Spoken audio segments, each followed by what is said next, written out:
ನಮಸ್ತೆ ಸ್ನೇಹಿತರೆ, ಇವತ್ತಿನ ವಿಡಿಯೋದಲ್ಲಿ ತಕ್ಷಣಕ್ಕೆ ಮಾಡ್ಕೋಬೋದಾದಂತಹ ದೋಸೆ, ರವೆ ಮತ್ತು ಅವಲಕ್ಕಿನ ಬಳಸಿ ದೋಸೆ ಹಾಗೆ ಈರುಳ್ಳಿ ಚಟ್ನಿನ ಮಾಡ್ತಾ ಇದ್ದೀನಿ.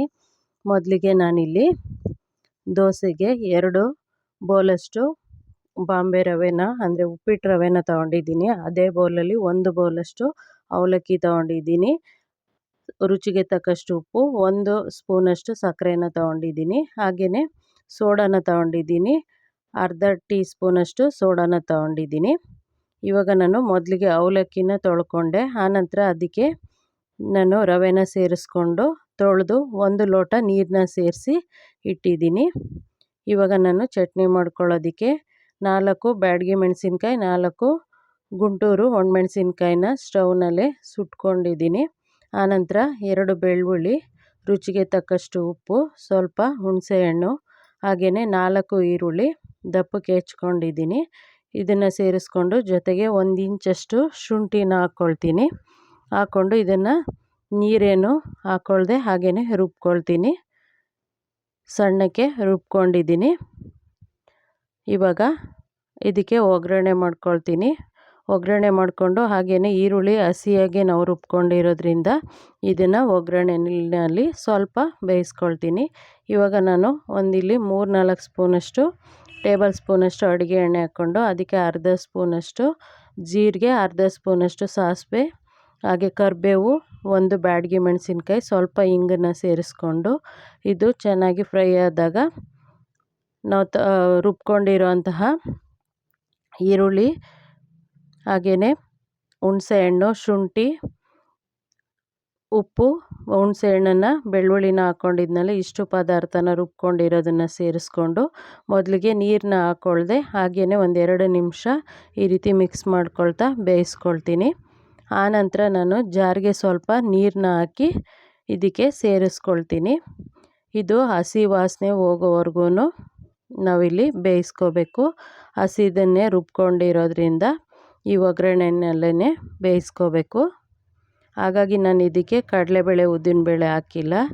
ಚೆನ್ನಾಗಿ ಬೇಯಿಸ್ಬಿಟ್ಟಾಗ ಕಡಲೆಬೇಳೆ, ಉದ್ದಿನಬೇಳೆ ಮೆತ್ತಗಾಗುತ್ತೆ, ತಿನ್ನೋಕೆ ಚೆನ್ನಾಗಿರಲ್ಲ ಅನ್ನೋದಕ್ಕೋಸ್ಕರ ನಾನು ಬರೀ ಸಾಸಿವೆ ನಾನು ಜೀರಿಗೆನ ಒಗ್ಗರಣೆಗೆ ಹಾಕ್ಕೊಂಡಿದ್ದೀನಿ. ಹಾಕ್ಕೊಂಡು ಈ ರೀತಿ ಸೈಡಲ್ಲಿ ಎಣ್ಣೆ ಬಿಡೋವರೆಗೂ ಬೇಯಿಸ್ಕೋಬೇಕು. ಹಾಗೆಯೇ ಈರುಳ್ಳಿಯ ಹಸಿ ವಾಸನೆ ಹೋಗೋವರೆಗೂ ಮುಚ್ಚಿಟ್ಟು ಸಣ್ಣ ಊರಿನಲ್ಲಿ ಬೇಯಿಸ್ಕೊಂಡ್ರೆ ಈರುಳ್ಳಿ ಚಟ್ನಿ ರೆಡಿಯಾಗುತ್ತೆ. ಇದಕ್ಕೆ ನಾನು ಟೊಮೊಟೊ ಬಳಸಿಲ್ಲ, ಹುಳಿಗೋಸ್ಕರ ಹುಣಸೆಹಣ್ಣನ್ನ ಹಾಕ್ಕೊಂಡಿದ್ದೀನಿ. ತುಂಬ ರುಚಿಕರವಾಗಿರುತ್ತೆ. ಇದಾದ ನಂತರ ನಾನು ನೆನೆ ಹಾಕ್ಕೊಂಡಿದ್ದಂತಹ ರವೆ ಮತ್ತು ಅವಲಕ್ಕಿ 1-1/4 ಗಂಟೆ ನೆಂದಿದೆ. 10 ನಿಮಿಷ ನೆನೆದ್ರೂ ಸಾಕು. ಇವಾಗ ನಾನು ಮಿಕ್ಸಿ ಜಾರ್ಗೆ ಹಾಕ್ಕೊಂಡು ರುಬ್ಕೊಳ್ತೀನಿ.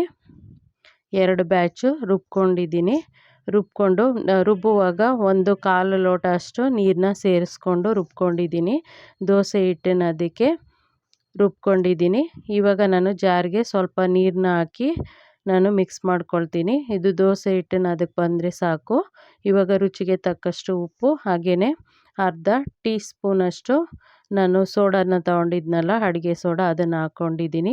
ನೀವು ಬೇಕಿದ್ದರೆ ಇದಕ್ಕೆ ನಿಂಬೆಹಣ್ಣು ಅಥವಾ ಈನೋನ ಸೇರಿಸ್ಕೋಬೋದು. ಬೆಳಗಿನ ಗಡಿಬಿಡಿನಲ್ಲಿ ಬೇಗ ಆಗಬೇಕು ಅಂತಂದರೆ ಈ ರೀತಿ ಮಾಡ್ಕೋಬೋದು. ತುಂಬ ಸುಲಭವಾಗಿ ಮಾಡ್ಬೋದು, ಹಾಗೆ ತುಂಬಾ ರುಚಿಕರವಾಗಿರುತ್ತೆ. ಇವಾಗ ನಾನು ತವಾನ ಇಟ್ಕೊಂಡಿದ್ದೀನಿ. ಅದಕ್ಕೆ ಅರ್ಧ ಸ್ಪೂನಷ್ಟು ಎಣ್ಣೆನ ಹಾಕಿ ಈರುಳ್ಳಿನಲ್ಲಿ ಈ ರೀತಿ ಕ್ಲೀನ್ ಮಾಡ್ಕೊಳ್ತೀನಿ. ಕ್ಲೀನ್ ಮಾಡ್ಕೊಂಡ ನಂತರ ನಾನು ದೋಸೆನ ಹಾಕ್ಕೊಳ್ತೀನಿ. ನಿಮಗೆ ತೆಳುಗೆ ಬೇಕಂದರೆ ತೆಳುಗೆ ಹಾಕ್ಕೋಬೋದು ಅಥವಾ ಸೆಟ್ ದೋಸೆ ಥರ ಹಾಕ್ಕೋಬೋದು. ಯಾವ ಥರನಾದ್ರೂ ನೋಡಿ ಇಷ್ಟು ಚೆನ್ನಾಗಿ ಬರುತ್ತೆ. ಹಾಗೆಯೇ ರುಚಿನೂ ತುಂಬ ಚೆನ್ನಾಗಿರುತ್ತೆ. ಈ ರೀತಿ ಆದ ನಂತರ ನಾವು ಸಕ್ಕರೆ ಹಾಕ್ಕೊಂಡಿರೋದ್ರಿಂದ ರುಬ್ಬಕ್ಕೆ ಹಾಕ್ಕೊಂಡಿದ್ದೀನಿ ನಾನು ಸಕ್ಕರೆನ, ಹಾಗಾಗಿ ಇದು ಕಂದು ಬಣ್ಣಕ್ಕೆ ಬರುತ್ತೆ. ನೀವು ಬೇಡ ಅಂದರೆ ಸಕ್ಕರೆನ ಸ್ಕಿಪ್ ಮಾಡ್ಬೋದು. ಈ ರೀತಿ ಬೇಯಿಸ್ಕೊಳ್ತೀನಿ. ಒಮ್ಮೆ ಈ ವಿಧಾನದಲ್ಲಿ ಟ್ರೈ ಮಾಡಿ ಸ್ನೇಹಿತರೆ. ಧನ್ಯವಾದಗಳು.